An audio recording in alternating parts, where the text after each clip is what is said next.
Hi. Hello. Yes. Heavenly, okay. Okay, Manis. Thank you. Heavenly Father, we came to you today in prayer, asking for your guidance and wisdom as we begin this class. Help us to stay focused and attentive as we learn and grow together. Um, Give us the strength to stay motivated and the courage to ask questions when needed. We thank you for the opportunity to learn and grow in knowledge. May our minds be open to new ideas and our hearts be filled with understanding. In Jesus' name, amen. Amen. In Father, the Son, Holy Spirit. Thanks, Manis. So we are now, Jen, would you like to share on, we're now on water quality and water pollution. Okay. So we have this presidential decrees, which include, firstly, PD 600 and PD 979. These are both marine pollution policies. So I'd like to give an overview of that. PD 600 laid the foundation for addressing marine pollution in the Philippines. So that was a decree of 1974. It also focuses on preventing, controlling, and mitigating pollution in the seas. So, emphasizing the enforcement by the NPCC, okay, or the National Pollution Control Commission. The law establishes liability for the discharge of oil, harmful substances, or other pollutants into marine waters, especially from ships and other maritime activities. Another is PD 979. So that it's the Marine Pollution Decree of 1976, so 2 years later. And this was an expansion of PD 600. It specifically mandates the Philippine Coast Guard to oversee the implementation and enforcement of policies to prevent marine pollution. PD 979 also prioritizes the management of oil spills, ensuring responsibility or responsible parties implement cleanup measures to avoid long-term environmental harm. So I think I also mentioned last time that the Philippine Coast Guard is still active in their mandate, particularly on this one. So you must be wondering, are there some amendments? Are there some revisions on the above on this particular laws that I just mentioned? And so, in recent years, the Philippine Clean Water Act, the RA 9275, complements this decrease by establishing standards and guidelines that extend to marine water quality. So it does not say that it um, it was a revision. It didn't mention that, but it says complements. So because of this word, it means that it was just an amendment.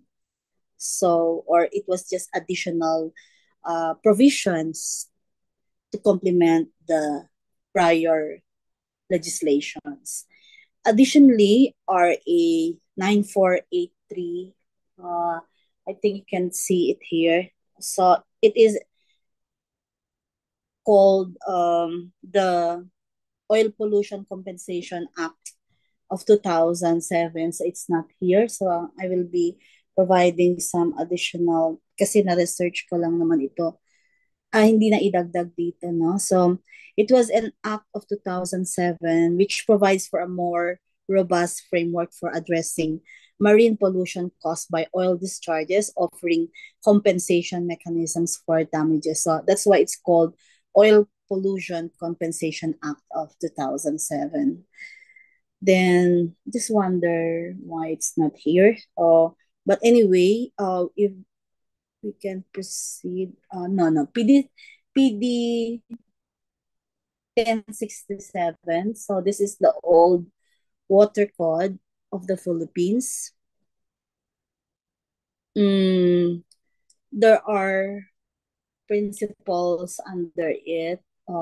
It governs the ownership, appropriation, utilization, exploitation, and conservation of water resources in the country. So that's the one of the core principles.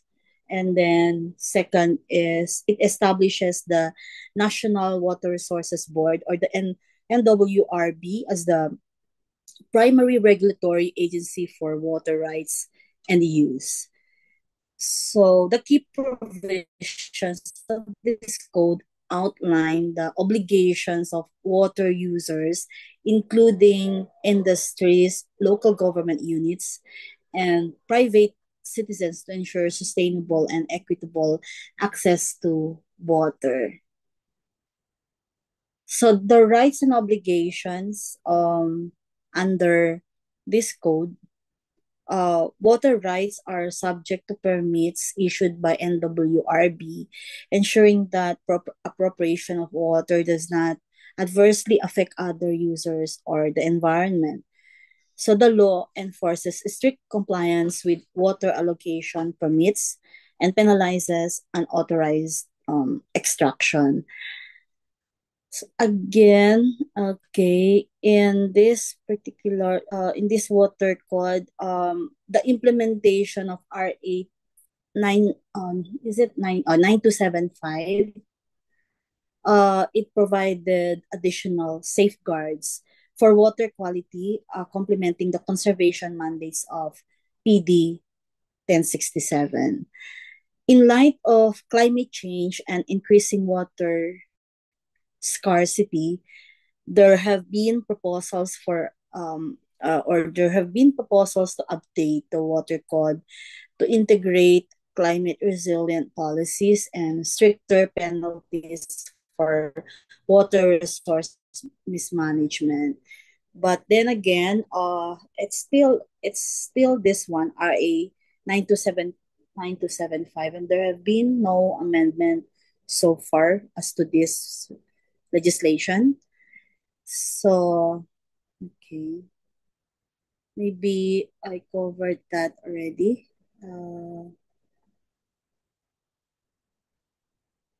Then maybe we can go to the next one, Jen. If you can um, move move to what's that?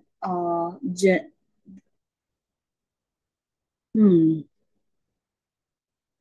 I think mali ano. Asan na yun? Just a moment. Yung general application. Okay. The general application. Um, so that's water quality management in all bodies. Yeah, that's the general application encompasses the managements, okay, of water quality across all water bodies within the Philippines. And what does it guarantee? This act ensures that no water body, whether freshwater or marine, is excluded from the protective scope of the law. So the Act's primary application is geared toward abatement and control of pollution originating from land-based sources, which remain the leading contributors to water pollution. These include industrial effluents, agricultural, what are these? I mean, It also includes agricultural runoff and domestic wastewater discharges. So the law emphasizes mitigating these sources to maintain the ecological and economic functions of water resources. Then we also have enforcement. Okay, the third bullet there, enforcement of water quality standards, regulations, and penalties under this act. It's comprehensive, so and applies irrespective of the source of pollution. So this means that whether pollution is caused by a factory or a farm or a household, it will be addressed in accordance with the law. So DNR plays a critical role in ensuring compliance and penalizing violators to safeguard water quality. Then there's DAO 2005-10. So this served as the IRR of this act. So it provides the detailed mechanisms and procedures for enforcing the law, such as the issuance of permits, monitoring of effluent discharges, and the establishment of water quality management areas. So it has an acronym WKMA, and these regulations enhance the implementation of the Clean Water Act, aligning it with the international standards and the country's commitment to sustainable water resource management. So we can go to the next slide. We are now on the discharge permit. So let's try to have this because it comprises some important period to, okay. It says here that the discharge permit, okay, serves as the legal authorization required for industries and establishments to discharge wastewater into water bodies. It's a crucial regulatory mechanism to ensure that wastewater disposal meets environmental standards, thereby protecting the water quality in rivers, lakes, and other water bodies. So, for industries that did not have a discharge permit before the implementation of the Act, a grace period of 12 months was granted following the effectivity of the IRR under DAO 2005-10, which took effect on May 16, 2005. So when spotting for the year it was promulgated, or it was, 2005 means yun yung year which the law has taken effect. So this period allowed industries to secure the necessary discharge permits and comply with the law. So however, pollution sources discharging into existing sewerage systems equipped with operational wastewater treatment facilities are exempted from the discharge permit requirement. So this exemption encourages industries to connect to centralized wastewater treatment facilities rather than managing their wastewater independently. So I hope you got that. The validity of the discharge permit is set at a maximum period of 5 years from the date of issuance. So to maintain compliance, the permit holders must renew their permits at least 30 days before the expiration date. This renewal process ensures continuous monitoring and adherence to updated environmental standards.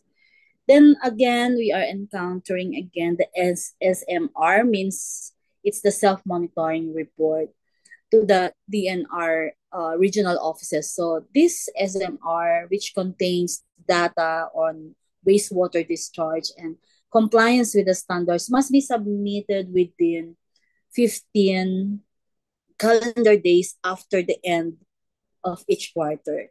So this requirement provides the regulatory body with regular updates on the industry's environmental compliance and allows for timely intervention if necessary.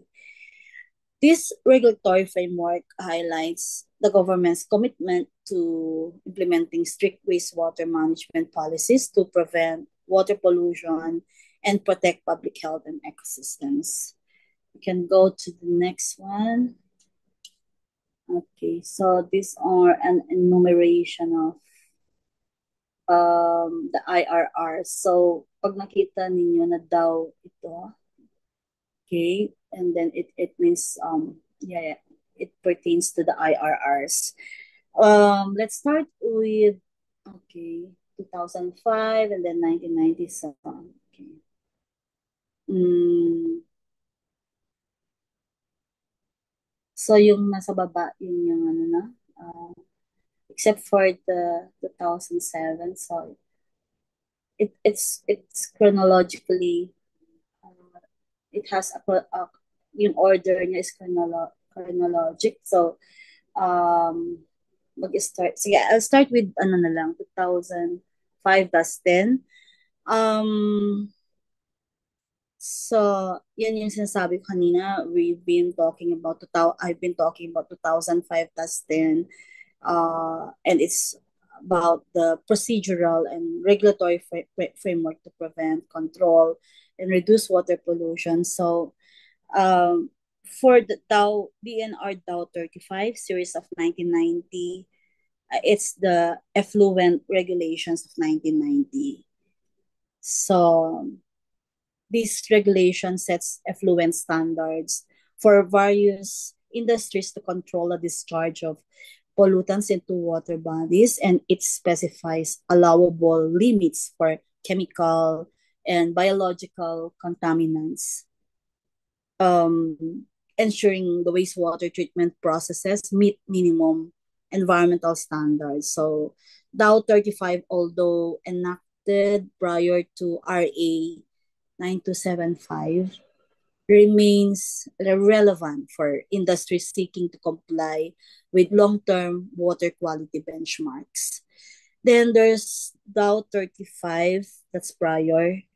Okay, kasi in order nga siya, no? So this is also the revised water usage and classification and water quality criteria. So it provides a classification system for water bodies based on their intended usage, such as for drinking, irrigation, fisheries, or industrial purposes. So you can see. Um, this classification helps determine the applicable water quality standards for different water resources. So by aligning the criteria with environmental goals, it ensures that water resources are protected and utilized sustainably. Then also there's Dow 26 series of 2007. Okay. So this provided for the guidelines for safe reuse of wastewater. Meron bang revised water usage? Then safe reuse. Okay. This order issued by the DA, Department of Agriculture, focuses on the reuse of treated wastewater for irrigation and agricultural applications as allowed under Section 22C of RA 9275. So, do you know, I hope you still remember 9275, okay? Now, it establishes the procedure and technical requirements to ensure that the reuse of wastewater does not pose health environmental risks. So this initiative promotes water conservation and sustainable agricultural practices, particularly in water scarce areas.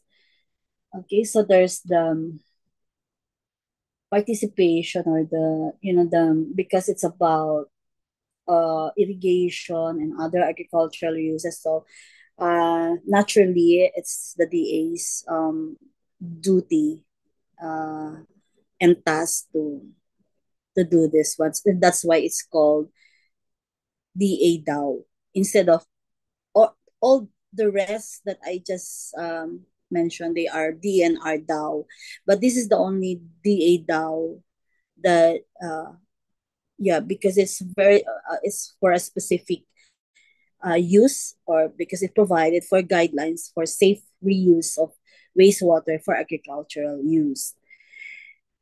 So again, 9275 is the Clean Water Act, okay, of 2004. I'm not sure kung meron ba siyang katunog or 9275, baka mabaliktad, ano? So we can go to the fines, okay, fines and penalties. Okay, let's see. Fines, damages, and penalties, and let's see how it looks like, because this has been this was the act of 2004. So a financial penalty is imposed on violators ranging from 10,000 to 200,000 for every day of non-compliance. So this per day penalty underscores the importance of immediate corrective actions and ensures that violations are not prolonged. So the gross violations, what are these gross violations? Been that have been in the or discussed in the law. So this, for cases deemed to involve gross violations, the penalties are significantly harsher, reflecting the serious nature of the offense. Um, so speaking of fines, it imposed a fine ranging from 500,000 to 3 million per day. So, or imprisonment of not less than 6 years, but not more than 10 years, or both, depending on the gravity of the violation. So, it will be for the court's appreciation. What constitutes gross violation? Gross violations generally include willful or deliberate actions that lead to significant water pollution. So there's intent, diba? There's deliberate action. Second, the discharge of hazardous substances into water bodies without proper treatment. So that's more specific. Then, third is repeated offenses of continued violations despite warnings or enforcement actions by regulatory authorities. So being recidivist, right? When you are repeating the same offense, so then you are called the recidivist. So rational, what is the rationale for these penalties? I think it's really common sense, because these penalties reflect the Clean Water Act's objective to prevent and mitigate water pollution effectively. And they aim to, number one, hold individuals and entities accountable for environmental harm. Second, promote proactive compliance with water quality regulations. Third, protect public health and ecosystems from the detrimental effects of water contamination. So I think that the next slide is just a group of photos that presented some critical challenges of waste management and pollution, particularly in urban and rural settings. Um, so it's just showing some emphasis, okay, on proper segregation, infrastructure support. So now you know what's the next topic. So um community involvement also. Do we see some people there? Yeah, community involvement means that active participation of the public is key to maintaining cleanliness. So more or less, we're now moving toward waste management systems. Okay, can go to the next slide, Jen. So we're now on 9003. Okay, there's a lot there. But I think this is the most common law, ay known to everyone. So, wala tayong pag-uusapan na dito. Ignorance of the law excuses no one. Di ba? Because everyone knows about ESWM or the Act of 2001. So,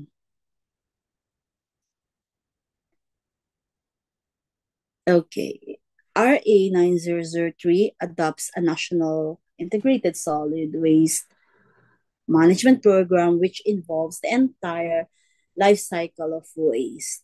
So, kahit nakapikit kayo, I'm sure you already know about how it's being generated and how when generating waste, you need to monitor it and quantify waste production to identify sources and plan intervention. So, if I'm sure you're most of you, most if not all, are with LGU, so you already know what is WAPS, okay?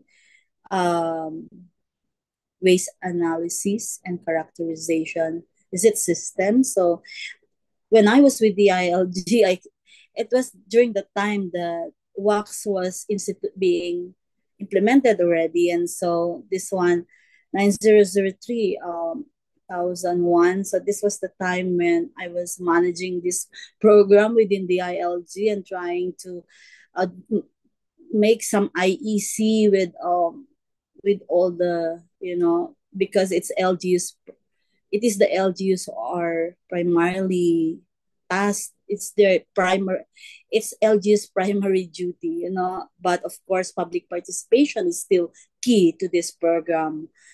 Um, and pinag-uusapan na yung segregation, collection. Until now, ilang dekada na ako nawala sa DILG, it's still there, right? It's still segregation, collection. Do you think we had improved our system? So segregation and collection, and in the law, it speaks about advocating for the separation of biodegradable, recyclable, residual waste at the source, and when it should be the residual waste that should be disposed of uh, to the noon dumping site, and then over the years, over time, you need to convert that into an engineered SLF or the sanitary landfill, right? So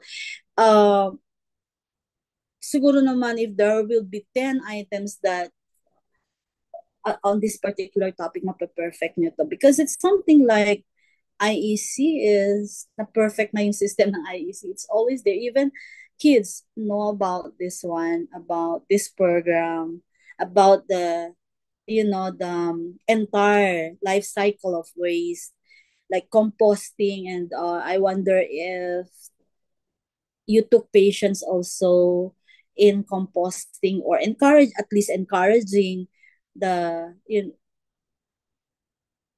composting in the treatment of organic waste for agricultural or social improvement purposes or whatever. And then transport and disposal as part of the cycle, which we need to ensure safe and efficient transport of waste to sanitary landfills and disposal facilities compliant with environmental standards, and so forth and so on. A lot already of technologies had been incorporated into RA 9003.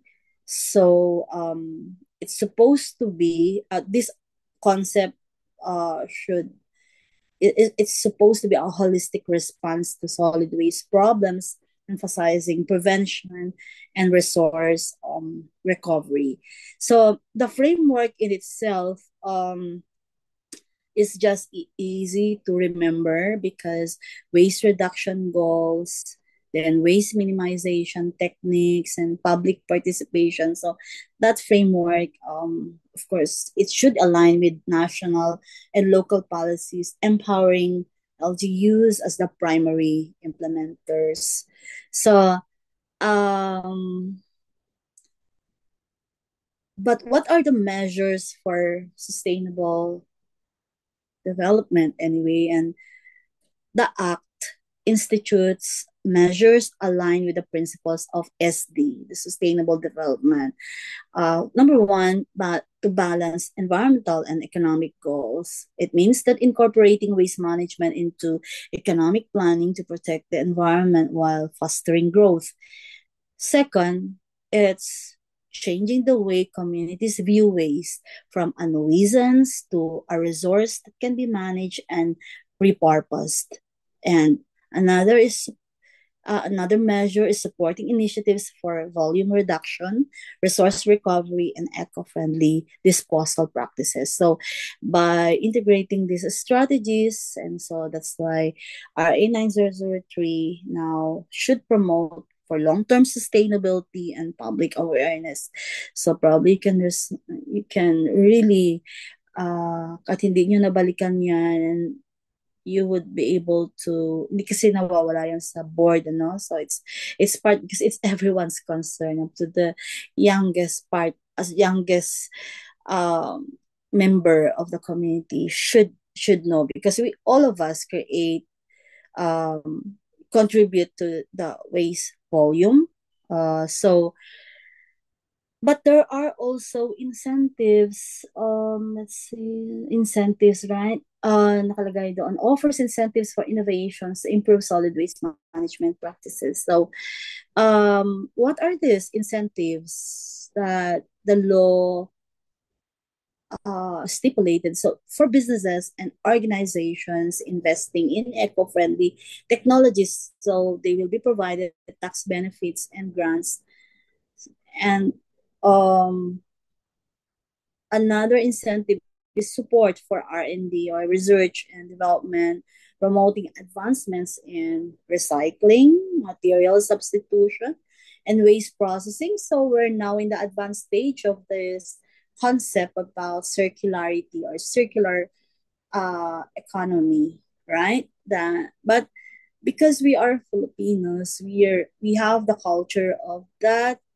We really are good at recycling, and we don't throw things away, and that's why we're very fond of the ukay-ukay. We have the ukay-ukay culture that hindi pa yan tinawag na circular economy, but we've been there and we can relate to it very much, or very effectively, right?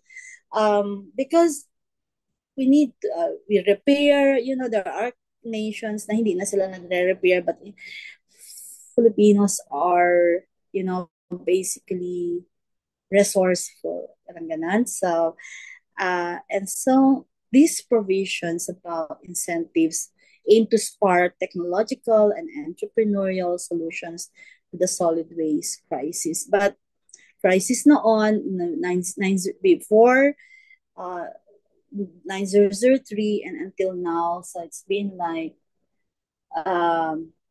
23 years already, going 24, and still we are still in the solid waste crisis, right? So there's also an IRR on this, but it's not DE or something. DNR, of course, DNR DAO. So that was issued in December 21, 2001. That's why it's called 2001-34. It serves as the IRR for RA 9003. Baka lang itanong, ano? Because it's such a one of it's not the most common or the most popular law, so special law. So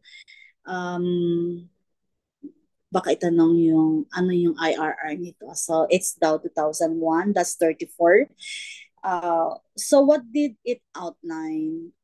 It provided for guidelines for LGUs in crafting local solid waste management plans. So please don't forget that it was in this DAO, or it was in this IRR that provided for the guidelines for crafting the plan, the SWM plan. Okay.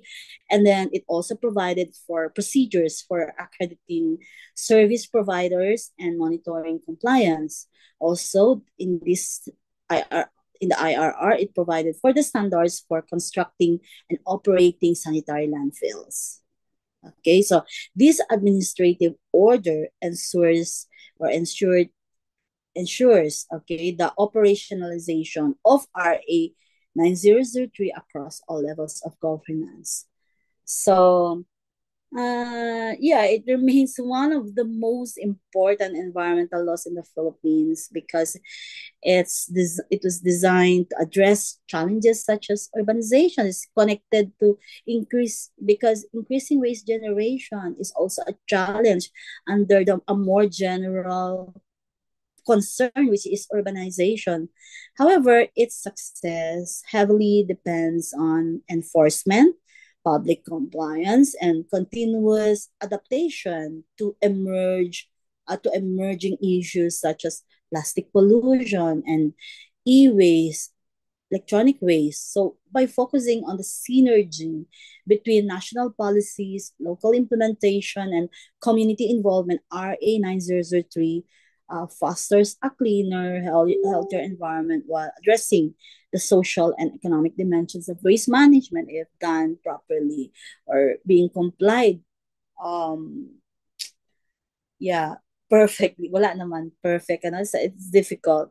So, at that particular drawing, nawala yung mga laman niya. Anyway, you can go to the next slide and you can see nawala yung laman. Ano? But I don't know, but it was when it was converted to PDF, nawala. But anyway, we will ano na lang complete. But I can memorize and all of us, I'm sure alam niyo yung inverted triangle na yan that at the top of the hierarchy, yeah, it's the about the sources or reduction. So it's source reduction and waste prevention, isn't it? That the main objective is to minimize the quantity and toxicity of waste created through the strategies that number one, encouraging manufacturers to design products with less packaging and longer lifespans, promoting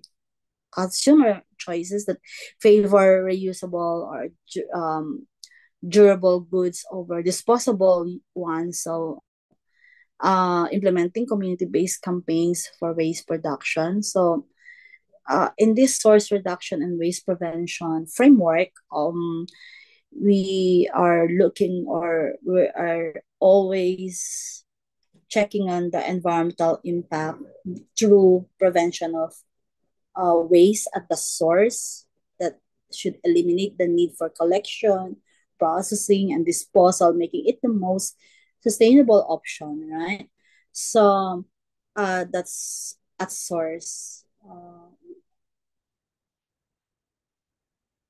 Focusing on reducing waste at its source. So that's the one.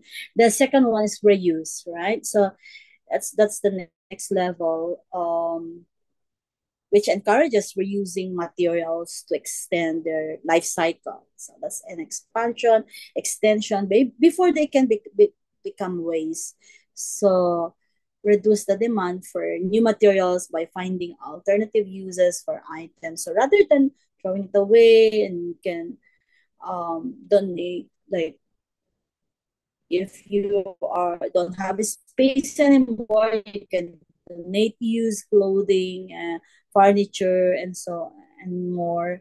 Repurposing also containers, so or repairing broken items, as I mentioned earlier, for continued use.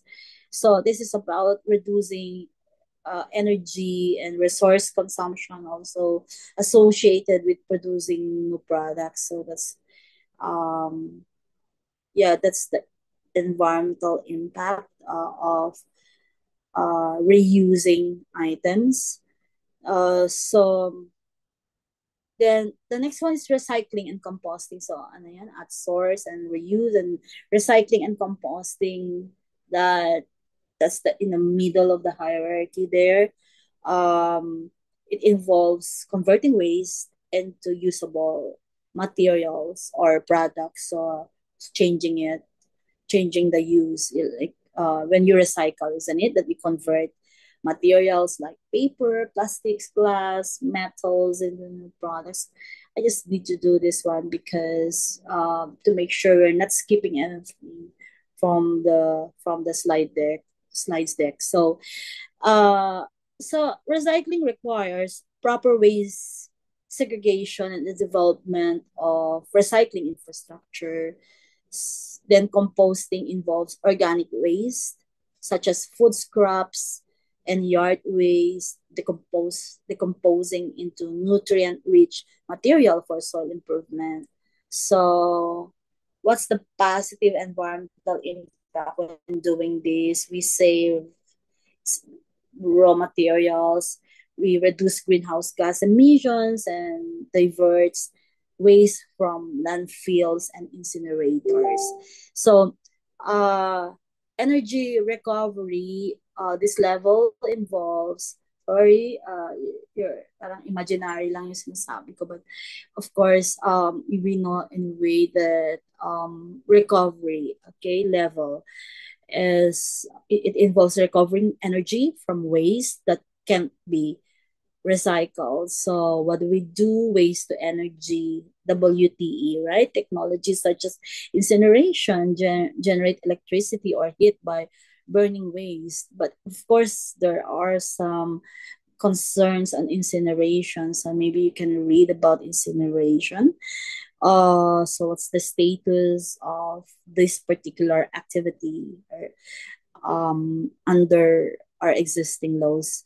And biogas production, these are organic waste that decomposes in anaerobic conditions to produce methane, which can be captured for energy. So, environmental impact of this is while it generates energy, this method is less preferred due to emissions and the loss of materials that could have been recycled or used. Then the last one is treatment. Okay, at the bottom, this represents the least preferred option used for waste that can't be managed through other methods because of course sanitary land is involved sanitary landfills. They need to be designed to minimize leachate and methane emissions, and then incineration without energy recovery simply reduces waste volume but does not utilize the material for energy. So this one are often associated with pollution, land use, and long-term environmental risks. So, but we can no longer use open dump site, closed dump site. So we're already in this particular level that the the the remaining, uh, facility being allowed within LGU. But of course, there are some technologies already allowed, especially the modern ways of doing this. So we can go to the next slide just to make sure we're completing the contents of RA 9003. Because at the end of the day, it's still those that are stated or stipulated in RA 9003 that would be us. So I'm sure you know already who are involved here at the national level and comprises the National Solid Waste Management Commission, so that's DNR.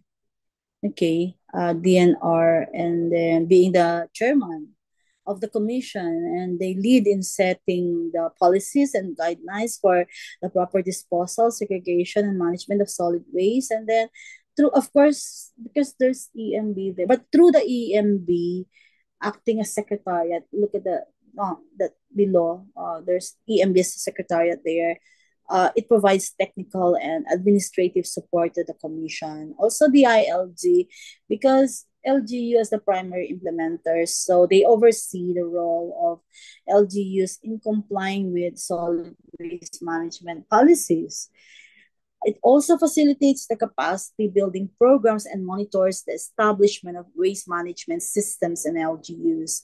Also, the OST, you must wonder the role. So I just want to run through all these agencies here and provide you the highlights or what's the role of each of these agencies. So the OST provides technical support and innovation to improve waste minimization techniques. They also develop technologies for recycling, composting, and resource recovery. um, DPWH ensures the proper development and construction of engineered sanitary landfills and other waste disposal facilities. DPWH also works on the integration of waste management considerations into infra projects. Then DOH, very important, they have a very important role to address the public health impacts of improper waste disposal. They set guidelines for the management of hazardous and healthcare waste. So how about DTI? So you see the mandate of each of these agencies, because for DTI, it encourages private sector participation in waste management initiatives. So the entrepreneurial side of waste, right? That it should DTI promotes sustainable packaging and production practices among industries. Then DA focuses on managing agricultural waste and um, promoting composting for organic waste reuse. They, DA also facilitates the integration of solid waste management into rural development programs. Then TESDA, okay, I'm saying TESDA here. It provides skills training related to waste management technologies and recycling. It supports livelihood programs and in communities or programs in communities through waste-based enterprises. Then MMDA has a very important role because, of course, for obvious reasons, they generate the most. Okay, so it plays a critical role in waste management coordination across Metro Manila. So it's their mandate. Okay, monitors compliance and enforces regulations specific for urban areas. Then PIA, they are responsible for dissemination information and raising public awareness about solid waste management policies and practices. PIA is the Philippine Information Agency. Did it spell out there? Okay, hindi siya na-spell out. But anyway, leagues, okay? Leagues and local government representatives. So leagues of provinces, cities, and municipalities, and Liga ng mga Barangay. I think these are all under OLAP, isn't it? The Union of Local Authorities, ULAP of the Philippines.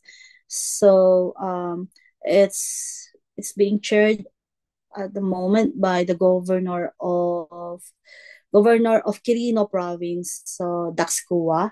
So he's the ULAP president. But of course, it did not say ULAP here, but all the leagues are under the umbrella of ULAP. So leagues of provinces, cities, and municipalities and Liga ng mga Barangay represent the LGU's perspective in policy formulation and implementation.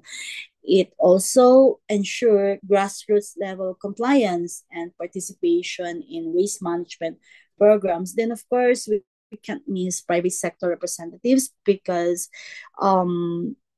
there are, at least in this commission, 3 representatives from the private sector are included to integrate industry perspectives and encourage private sector innovation and investment in waste management solutions.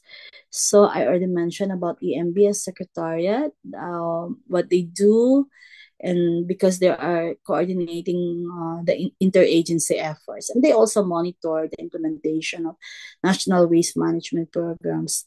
So, okay, we can go to the next segregation. Okay, malapit na. Okay, segregation shall be the primary conducted at source. Okay, I already mentioned about this one, but let's go to that. Okay, matagal na to eh. So, parang yung mandatory 25%, right? So, the law mandates solid waste diversion. So, baka matanong, which includes a minimum reduction target of 25% of waste volume by barangays and LGUs. But these LGUs are tasked with diverting solid waste from disposal facilities by implementing resource recovery activities with a 5-year timeline for initial compliance. So, 2001, 2, 3, 4, 5, 6. So, nagkaroon ba ng reporting in 2006? So, but continuing, the baseline for such activities must be derived from accurate waste characterization results that I mentioned about the WACS as a tool, as a strategy. And this goal is expected to increase incrementally every 3 years. So increments, it's been every 3 years, ensuring progressive improvement in waste management systems. So, hindi naman nakakompute. No one monitored. Did you monitor in your respective LGU about this progressive improvement? Meron ba sa report niyo yon, or did you target that in your ESWM plan? So, and then, okay, continuing. Lastly, the provision also calls for the development and implementation of site-specific action plans, ensuring that every locality or sector contributes to achieving waste management goals. So these efforts align with sustainable development objectives and encourage community-wide participation. So nice words, right? But are we really, did we do that diligently or religiously? Okay, so we can go to the next slide, about residuals. Okay, and final disposal sites. That, what do we mean by all of these things? Do you remember when you closed your open dump sites? Okay, that it became open close, right? Um, so closure of all open dump sites. So this directive is part of the law's commitment to shift waste management practices towards more environmentally sustainable and sanitary methods. So open dump sites are highly detrimental to the environment because it's open, and public health. So not only to the environment but to people, to public health, due to the uncontrolled release of pollutants and greenhouse gases, making their closure a priority. So, did you monitor that in your own municipality or city? So, the law also requires the conversion of all open dump sites into controlled dumps. So, I hope you know how to define controlled dumps within a 3-year period. Okay, from the promulgation. I think that's the one. That's the Now these controlled facilities are allowed to operate for only up to 5 years. 5 years, ensuring a phase transition towards more advanced and sustainable waste disposal solutions. But until now, it's not happening. Such as, di ba, sanitary lahat ba? Sanitary landfill. So this approach, anyway, minimizes immediate environmental harm while giving local governments time to establish proper waste management infrastructure. Have we proposed an alternative to this before, or um, what are you doing? Like, if you become environmental planner, would it be one of your concerns?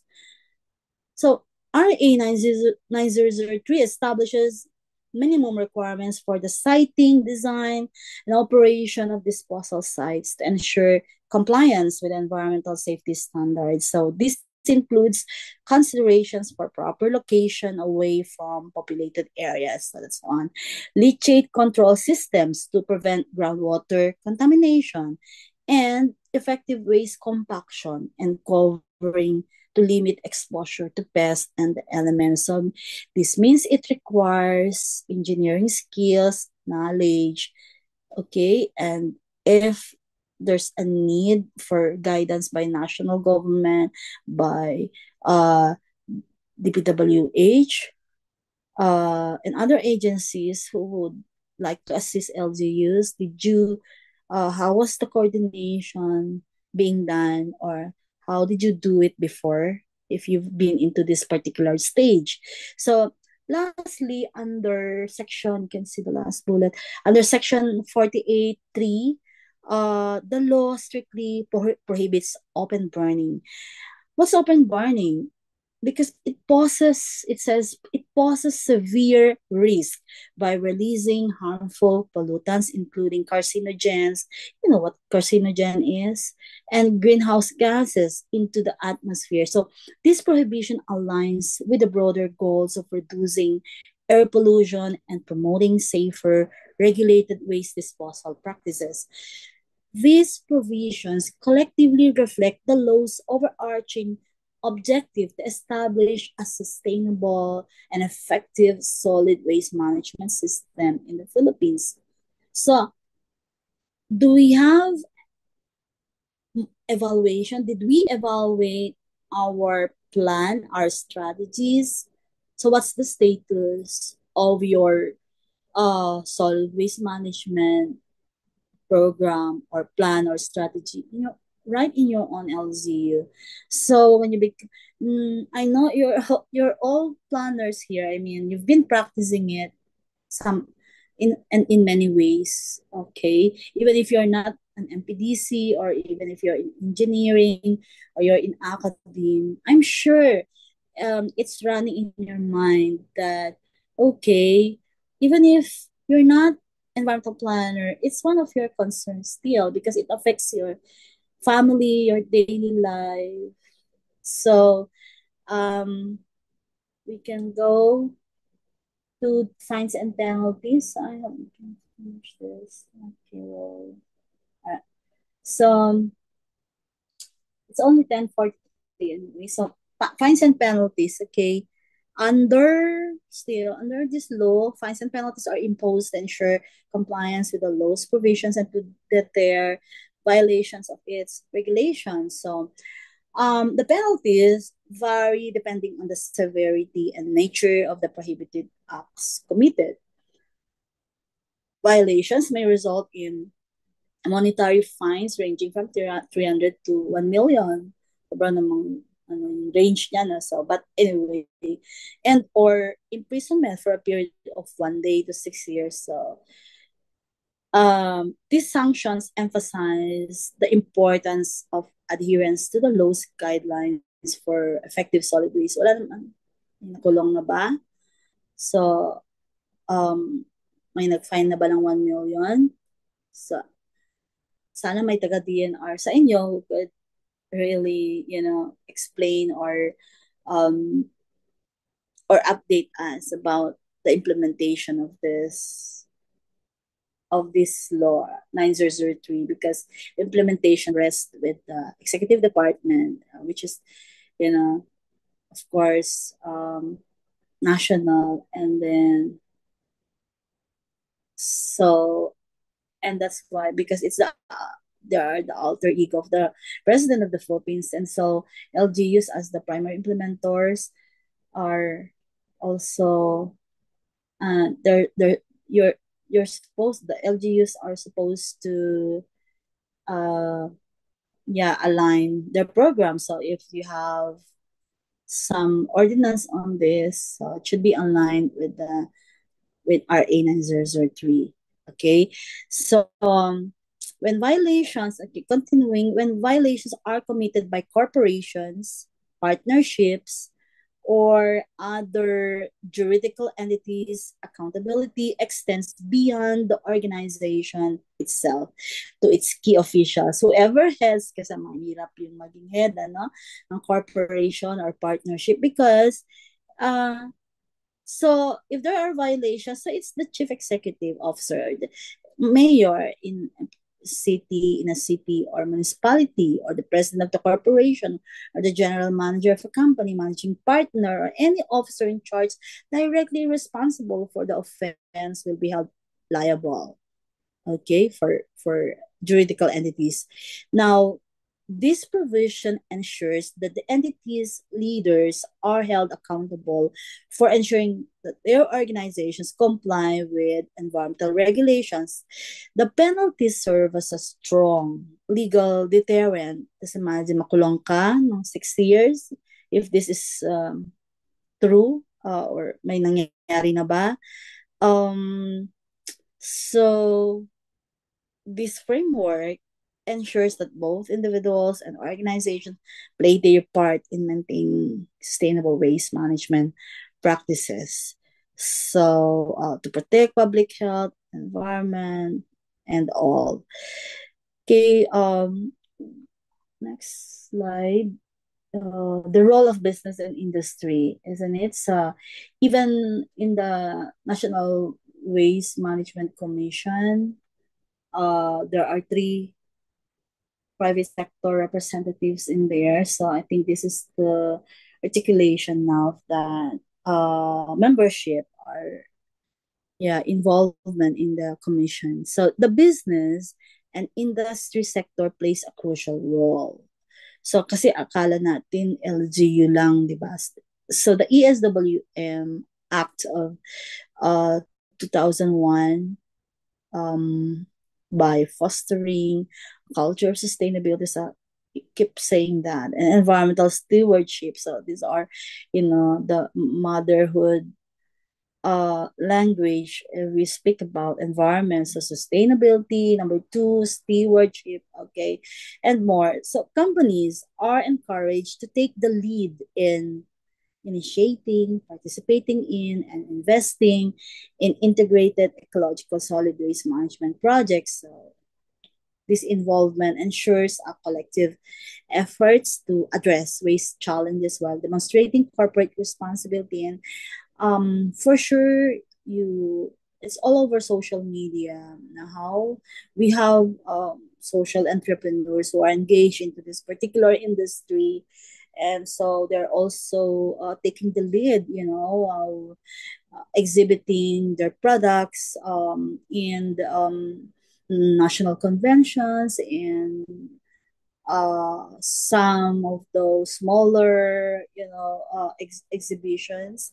So businesses are tasked with the responsibility to manufacture environmentally friendly products. So this entails introducing, developing, and adapting innovative processes that recycle and reuse materials, conserve raw materials and energy, reduce waste generation, prevent pollution, etc. So such actions align with the broader goal of minimizing environmental impact while promoting resource efficiency. Finally, businesses are expected to engage with communities. Okay, that's why I say to undertake community activities.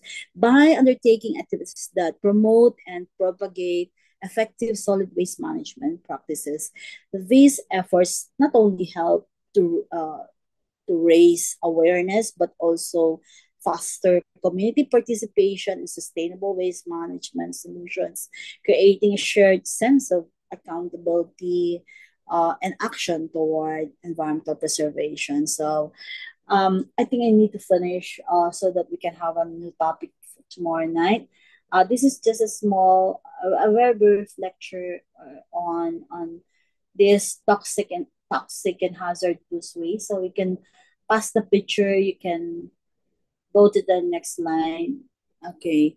So the Toxic Substances and Hazardous and Nuclear Waste Control Act of 1990, or 6969, aims to safeguard human health and the environment from the harmful effects of toxic substances and hazardous waste. So the law regulates and restricts various activities involving chemical substances, including their importation, manufacturing, processing, sale, distribution, use, and disposal. So this ensures that only safe and environmentally sound practices are followed to mitigate risk to public health and ecosystems.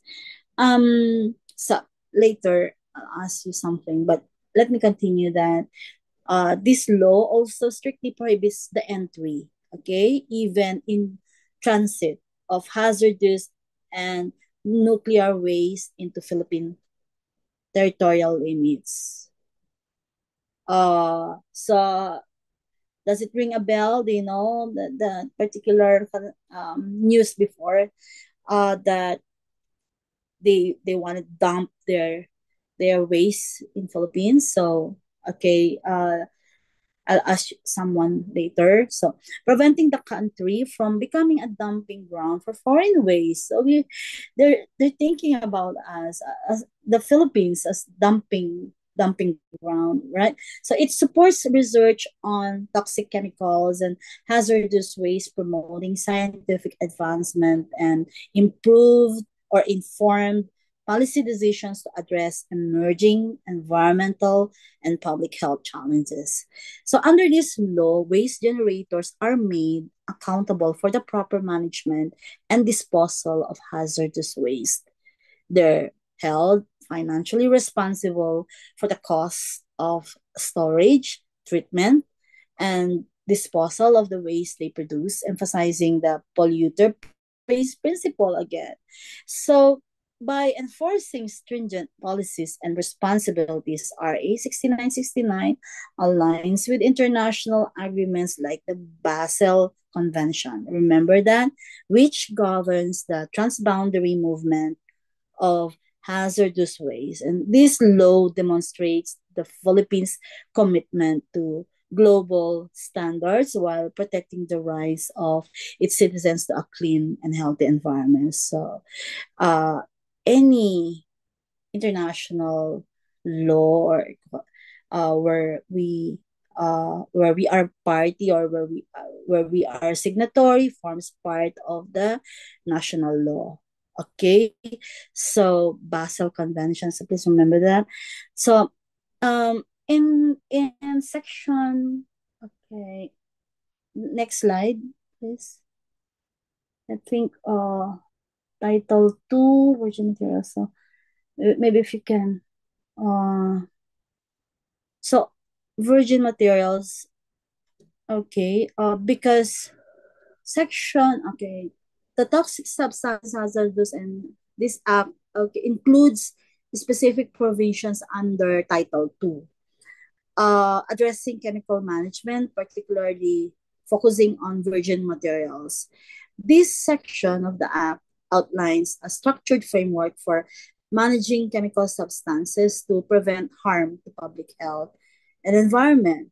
And so, um, there's the Philippine inventory. Okay, under this title 2, the Philippine inventory of chemical and chemical substances, the PICS, okay, serves as a comprehensive registry of chemical substances that are legally manufactured, imported, or used in the Philippines.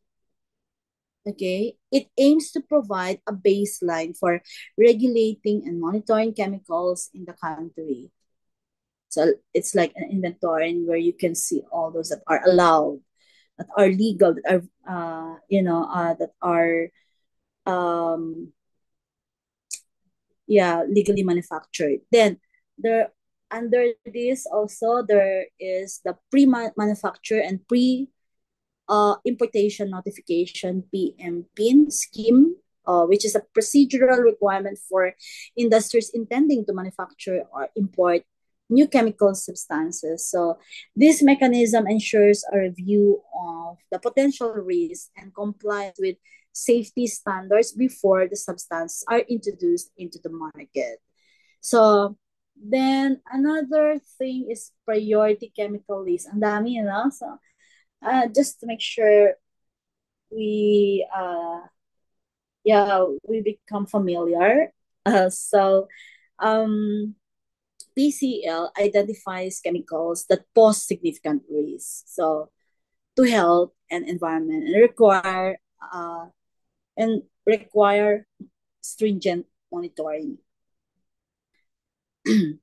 DAO 9825 provides detailed guidelines for implementing the PCL, emphasizing risk reduction and control measures. While chemical control orders, the CCOs, the last one in the section Title 2, are legal instruments used to regulate the use, importation, distribution, and disposal of specific chemicals identified as hazardous. So these orders aim to enforce strict controls to minimize their harmful impact. So this law also facilitates the Philippines' active participation in international treaties and agreements related to chemicals and hazardous waste, such as the Stockholm Convention on Persistent Organic Pollutants, and the Rotterdam Convention on Prior Informed Consent. Ang dami, ano? And this involvement highlights the country's commitment to global standards in chemical safety and environmental protection. So through these initiatives, RRA 6969 establishes a robust framework to ensure the safe management of chemicals while aligning with international best practices and policies. So, ang apat na yata yung na-mention ko na convention, right? Basel, then we have the Stockholm, and we also have, what else, the Rotterdam, pero madami pa talaga. But in this particular law, these are the relevant international treaties. We go to the next one. Next slide. Malapit na. Okay, distillation. Toxic chemical substances. Okay, this is now still provisions of Title 2. Is it? Okay. Compile, maintain, update inventory of chemicals. Okay. Require manufacture. I think we are okay with this. We can move past that. But the law establishes the Philippine Periodic Chemical List. So I think I mentioned about this one already, so we can move past. Chemicals management, all right. This one, still provisions of Title 2, regarding the management regulation of toxic chemicals. So the provision also talks about, or the provision focuses on overseeing the regulation and control of chemicals in the Philippines, to ensure that they are properly monitored, categorized, and managed to prevent harm to public health and the environment. So that's chemicals management. Then the peaks, I also mentioned about. Pero parang ano na, pareho lang din ba yan? O, pareho lang, sorry. So, okay. Jen, maybe you can move past. Okay. Pero these are just some of the explanation. PCL includes selected chemicals for the peaks. Okay. So, PCL, PCL includes selected chemicals for the peaks and new chemical substances notification. So, I mentioned about a list of chemicals, diba, that are considered high risk. So, there was also a list or an inventory of the of those that are legally manufactured, and then this one, PCL, is high risk, and then unreasonable risk to health environment. So we didn't mention about that, but anyway, specific the DNR, of course, is tasked with establishing and publishing the criteria for including chemicals in the PCL. So these criteria define which chemicals meet that threshold for inclusion based on their toxicity, potential to cause environmental damage, and their use in industry or consumer products. So it's the DNR also that sets the reporting requirements that you can see there for chemicals listed in the PCL. This means that manufacturers importers and others involved in the handling of these chemicals must submit detailed reports on their activities, including how they store, use, and dispose of the chemicals. So it's the PCL is one of the key regulatory tools to use to ensure that the Philippines control or controls hazardous chemicals, mitigates the risk, and aligns with international standards for chemical safety. Then I think we are okay with the next slide. Hmm. So CCOs or DNR orders to prohibit, limit. Okay, prohibit. So what do we prohibit? Means that ban the use of certain chemicals that pose risk to health and the environment. And what do we limit? Restrict the usage, distribution, or exposure to harmful chemicals. And what do we regulate? Regulate means we oversee, through DNR, oversee the controlled handling of dangerous chemicals to mitigate risk. So the DNR is responsible for determining the use, manufacture, import, export, transportation, storage, and possession and sale of the chemicals.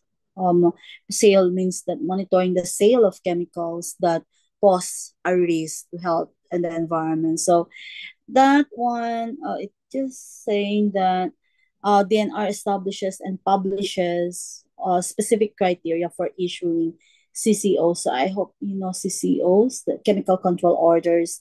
Um, yeah, it's all about the guidelines on which chemicals require such orders.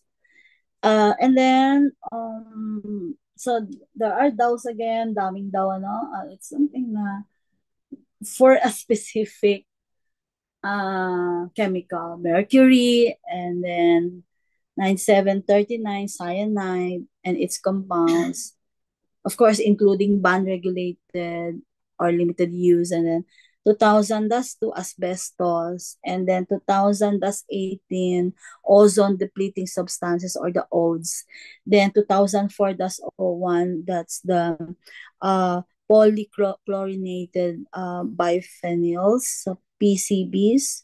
So overall, the DNR's oversight role ensures chemicals posing a threat to public health and the environment are effectively controlled, limited, or banned. So that CCO specific orders are made for particular hazardous substances such as mercury, cyanide, asbestos, etc., with criteria for their regulated use. So the goal is to prevent harmful chemical exposure through strict regulation, phase out plans, and proper management practices. So we can go to the next one. Okay, these are the schedule of fees. You can look at it. So I don't need to do that anymore. So just so you can see the schedule of fees, which is quite very low. Dapat maano na to, no? Ma-update. Um, the highest so far is the 3,750 per chemical. Anyway, we can go to Title 3 on the next slide. So what is Title 3? Focusing on proper handling, transport, and disposal of hazardous waste. So, like number one, registration and accreditation of hazardous waste transporters, right? And treaters. I think parang we're just realizing the relevance of this one parang very lately, like during the pandemic, I think yeah, it became at its highest in its importance. Like, yeah, madami akong nababasa that, there's it became more serious about registration and accreditation of hazardous waste transporters. So what is this? This provision mandates that any entity involved in the transportation or treatment of hazardous waste must first be registered and accredited by DNR, even dental clinics. Okay, that's why parang they panicked because they never thought that even a small clinic would be required to be registered and be accredited as like this, that they are supposed to comply with this. Okay. um this ensures that only qualified companies handle hazardous material. They've been looking for people for waste transport, hazardous waste transporters, etc. And who are the transporters? And these are entities responsible for physically moving hazardous waste from its point of generation, for example, clinic, dental clinic, or laboratories. They must adhere to strict safety standards and regulations to avoid accidents or spills during transit. And who are the treaters? These are entities that treat hazardous waste through processes such as chemical treatment, incineration, or detoxification. Only those with proper accreditation are allowed to handle and treat such dangerous substances, ensuring that treatment methods meet environmentally safety standards. Then permit, okay, permit for and report and transport of waste from point of generation to final storage, export, treatment, and disposal. So entities dealing with hazardous waste must secure a permit to legally transport hazardous substances. This provision, sorry, also requires that any transport or of hazardous waste be reported to ensure accountability and proper tracking from its generation where the waste is produced to its final destination, which could be storage, treatment, disposal, or export. So, what does the report? Why this reporting system? So, what does it aim for? It tracks the journey of hazardous materials to prevent illegal dumping or improper handling. The reporting system aims also to ensure waste is safely and lawfully managed through its entire life cycle. Also, provide transparency, enabling authorities to monitor and regulate the movement of such materials in real time. So you can also see standards for on-site storage, transport, treatment, and disposal of hazardous waste. So the goal of these standards is to ensure that hazardous waste is handled in a way that minimizes risk to human health, wildlife, and ecosystems. And number four, or participation in the Basel Convention on the export import of hazardous waste. So the Basel Convention is an international treaty that controls the movement of hazardous waste between countries, particularly the export and import of hazardous materials from developed countries to developing nations, where treatment and disposal options may not meet international standards. So, under RA 6969, the Philippines adheres to the provisions of the Basel Convention, ensuring that hazardous waste is managed responsibly at an international level. So this participation aligns the Philippines with global efforts to control hazardous waste trafficking, prevent illegal dumping, and promote environmentally sound management practices across borders. So this provision also requires compliance with international waste management standards. So then, yeah, importance. Okay, maybe we can move past that. So I think that's the last one. Oops, okay. Registrations, and read those values there. That um, registration of hazardous. So it's not really very costly, right? So, okay. Then violation, do we have some? Okay, violations,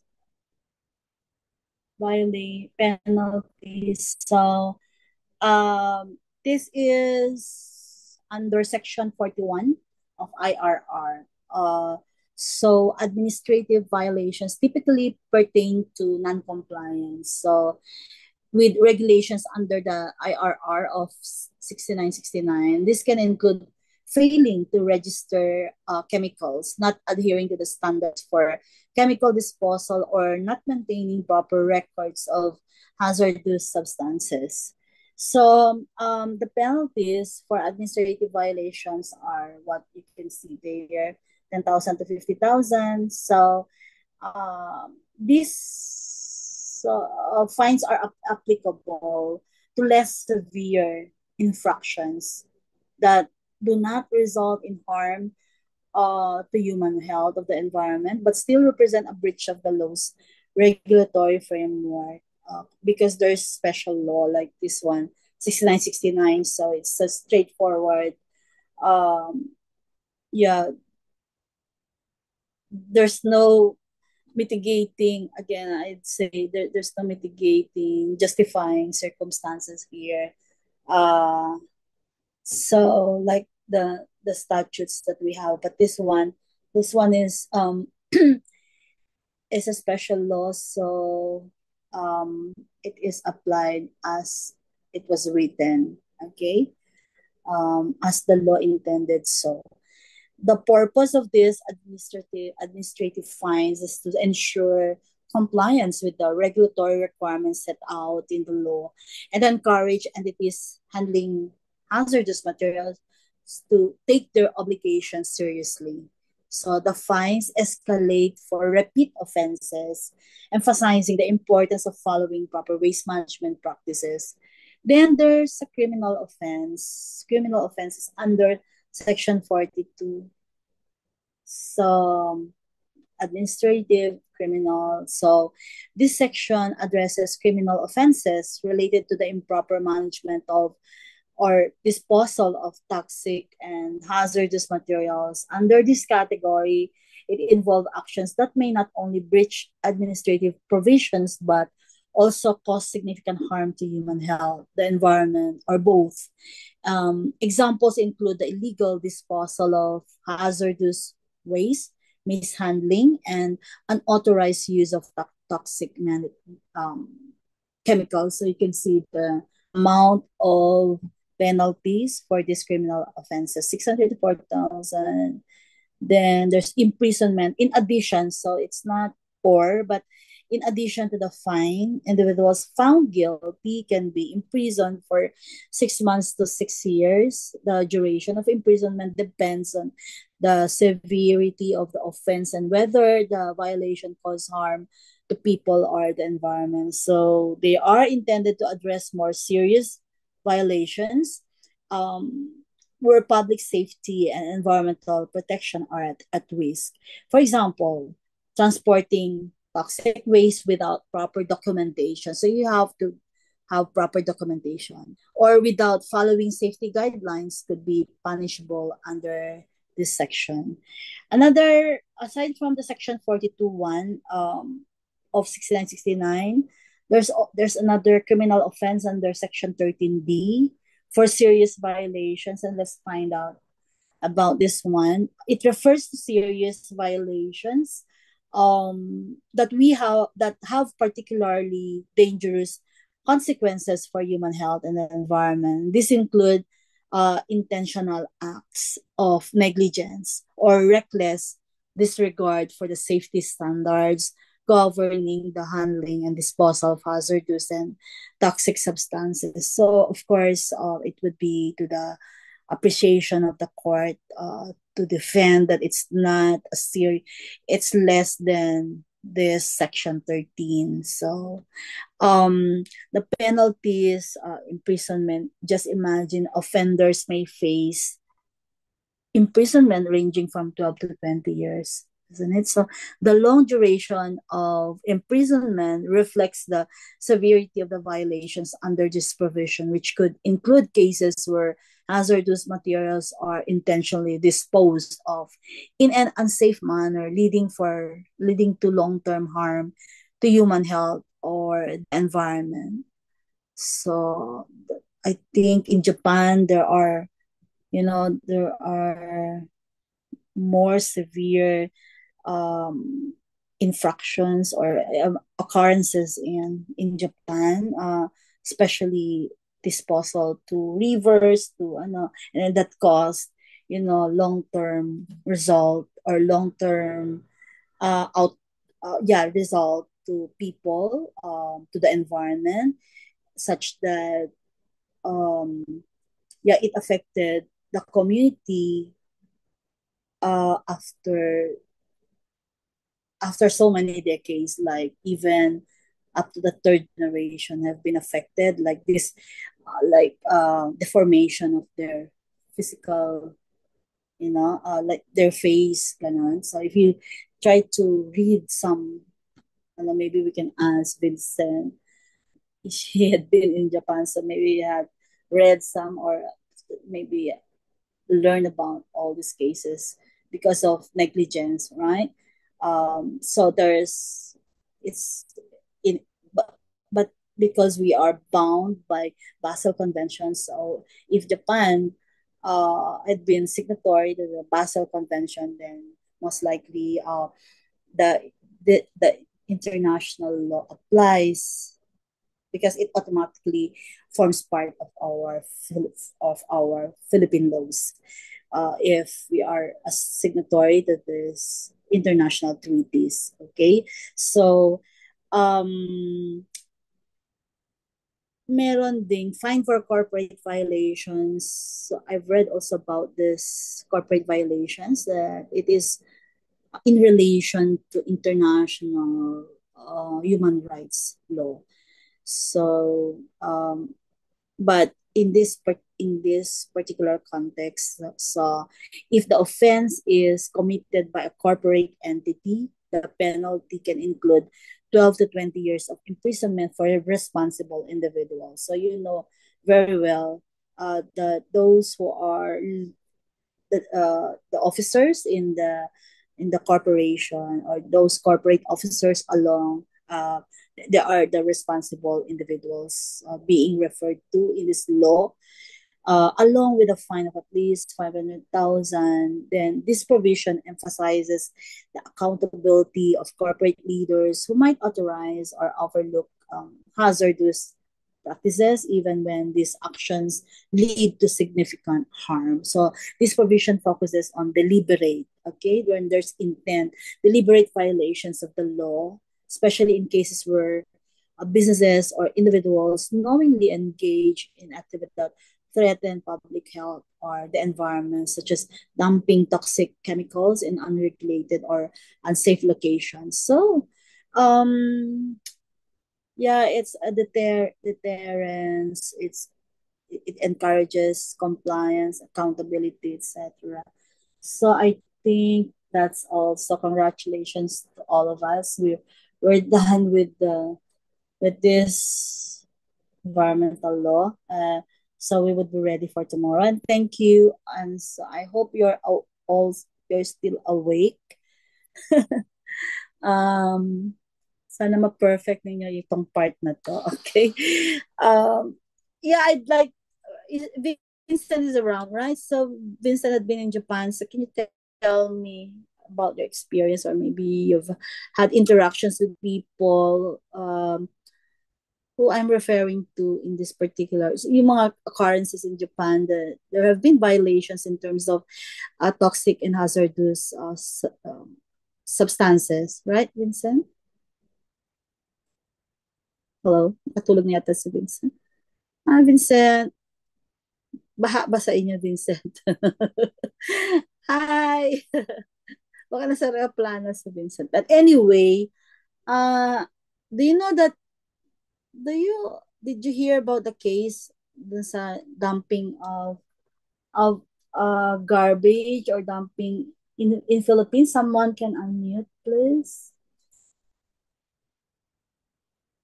Naalala niyo? Jumel? Payatas ba yun, ma'am? Hindi Yes, eh. sir. Parang dumping of international, international, ano? Kalimutan, galing yata ng Canada yon. From Canada, ma'am. From Oo. Canada. Oo, di ba? So I hope you can read that. So ano na yung nangyari doon? Nakasuhan ba sila? So maybe it's also not worthy. You know, it's worthy of our attention also. What happened to that? Is it ano yung naging kaso nila? Under 6969. Parang ganun, ano? Or the Basel Convention.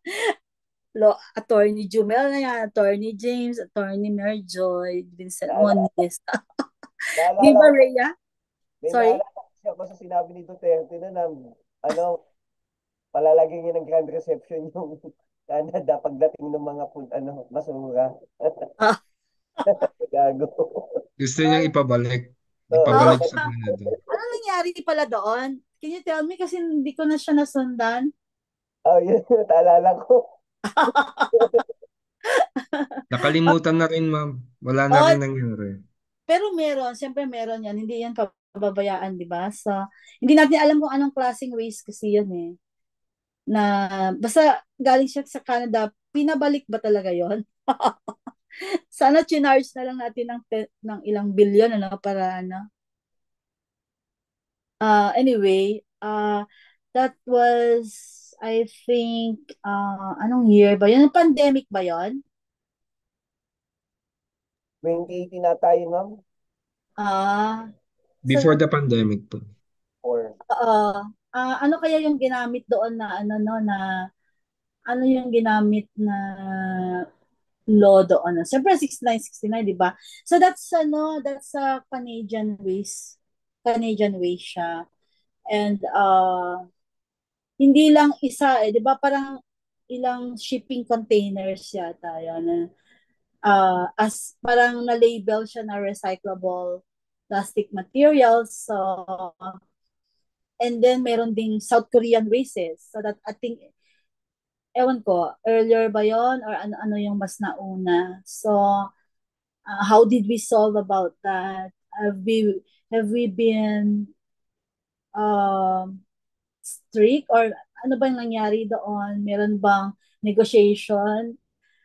Kasi yung, if you apply that, we must be really vigilant in enforcing our environmental laws. Kahit sa mining, ano natin, we're, parang, we're not really, hindi tayo maka-enforce gaano eh, no? So, I'm not sure what's taking us from, what's preventing us from doing so. Kasi, kahit ano mo lang, invoke mo lang yung, like in this waste issue, yung Basel Convention, you invoke that, and because it forms part of our law once we are a signatory, so, and it means that it will govern both countries, the guilty and the guilty nation, and us, the offended nation. Ganon. So I hope you learned a lot about this lecture tonight. Okay ba? Meron din kayo natutunan, ano? Marami lang, pero kapag ka mag-answer kayo, di ba?